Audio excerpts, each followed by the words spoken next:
বাংলাদেশে কিন্তু অনিহিত সম্ভাবনা আছে, এটা আপনারা নিজেরাও জানেন। অনেক রকম বাধা বিপদে যে স্টেজে আসছি মোটামুটি সন্তোষজনক। আরও এগিয়ে যেতে পারতাম। অতএব এখানে সিরাজগঞ্জে যেহেতু 12ই ফেব্রুয়ারি সবচেয়ে বড় একটা আমাদের সুষ্ঠু নির্বাচন সবচেয়ে বড় ইম্পর্টেন্ট জিনিস। গভর্নেন্স ইসের জন্য এবং ডেমোক্রেসির জন্য। আর গণভোটের ব্যাপার হলো সবসময় লক্ষ্য করছি কিছু সংস্কারের দরকার। আমরা কিছু শুরু করেছি, শেষ করতে পারিনি। আমরা যেগুলি শুরু করেছি জনগণের ভালোর জন্য।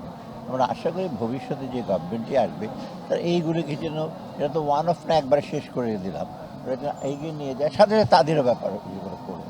তো এই জন্য লোকজনকে একটু কনসিয়াস করা, কারো ইনফ্লুয়েন্সে যেন না করে। আমরা বাংলাদেশের লোকরা কিন্তু যথেষ্ট বুদ্ধিমান। দেখবেন আপনি যাকেই যে কোনো পর্যায়ে যান, নিজের বিচার বিবেচনায় দেশের জন্য ভালো, নিজের জন্য ভালো, সে ব্যাপারে আমরা বলছি হ্যাঁ ভোট দিলে সংস্কারটা কোনো এক পেশে যেন না হয়, আমার তাদের পার্টিসিপেশন, অংশগ্রহণ এটাই যেন আসে।